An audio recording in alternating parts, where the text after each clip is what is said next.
लोकसभा की कार्यवाही से जहां प्रधानमंत्री का संबोधन जारी है।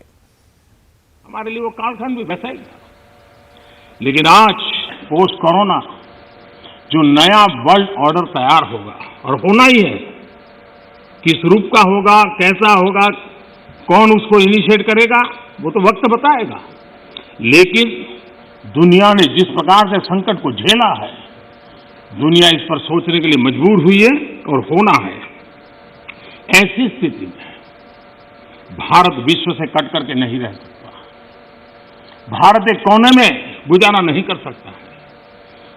हमें भी एक मजबूत प्लेयर के रूप में उभरना होगा, लेकिन सिर्फ जनसंख्या के आधार पर हम दुनिया में अपनी मजबूती का दावा नहीं कर पाएंगे।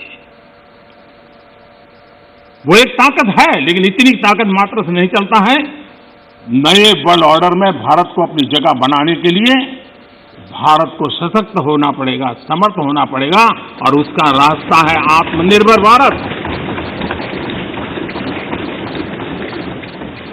आज फार्मेसी में हम आत्मनिर्भर हैं, हम दुनिया के कल्याण के काम आते हैं।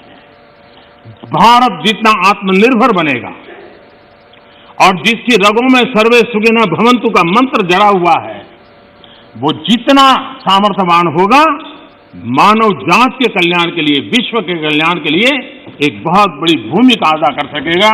और इसलिए हमारे लिए आवश्यक है कि हम आत्मनिर्भर भारत इस विचार को बल दें और ये हम मान के चलें। ये किसी शासन व्यवस्था का विचार नहीं है, ये किसी राजनेता का विचार नहीं है। आज हिंदुस्तान के हर कोने में वोकल फॉर लोकल सुनाई दे रहा है और लोग हाथ लगाते देखते हैं लोकल। यह आत्मगौरव का भाव आत्मनिर्भर भारत के लिए बहुत काम आ रहा है। और मुझे विश्वास है कि हम सबकी सोच, हमारी नीतियां, हमारे निर्णय भारत को आत्मनिर्भर बनाने के लिए जो भी आवश्यक बदलाव हो, उस बदलाव की ओर होने चाहिए। ये मेरा मत है। इस चर्चा के अंदर करीब करीब सभी माननीय सदस्यों ने कोरोना की चर्चा की है। हमारे लिए संतोष का विषय है, गर्व का विषय है कि कोरोना के कारण कितनी बड़ी मुसीबत आएगी। ये जो दुनिया में अनुमान लगाए गए थे, बहुत बड़े बड़े एक्सपर्ट ने अनुमान लगाए थे, भारत में भी एक भय का वातावरण पैदा करने के लिए भरसक प्रयास भी हुए थे, और एक अननोन एनिमी था। तो विश्वास से कोई कुछ नहीं कह सकता था, विश्वास से कुछ कोई कर भी नहीं सकता था। एक ऐसे अननोन एनिमी के खिलाफ लड़ना था, और इतना बड़ा देश, इतना थिकली पॉपुलेटेड देश, इतनी कम व्यवस्थाओं वाला देश, दुनिया को शक होना बड़ा स्वाभाविक भी था, क्योंकि विश्व के बड़े बड़े देश कोरोना के सामने घुटने टेक चुके थे। तब भारत कैसे टिक पाएगा? और भारत एक बार हालत खराब हो गई तो विश्व को कोई नहीं बचा पाएगा, ये समीकरण भी लोग लगा रहे थे।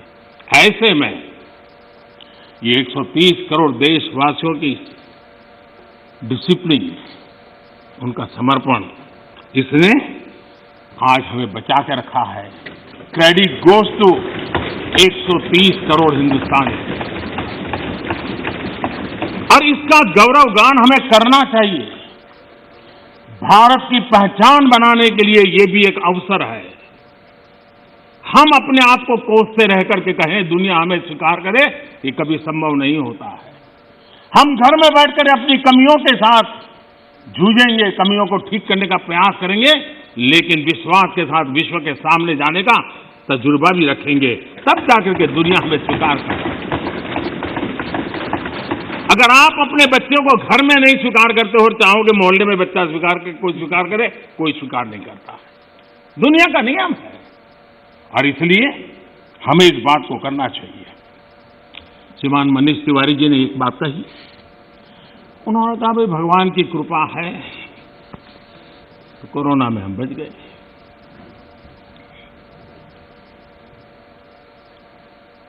मैं इस बात से जरूर कुछ कहना चाहूंगा।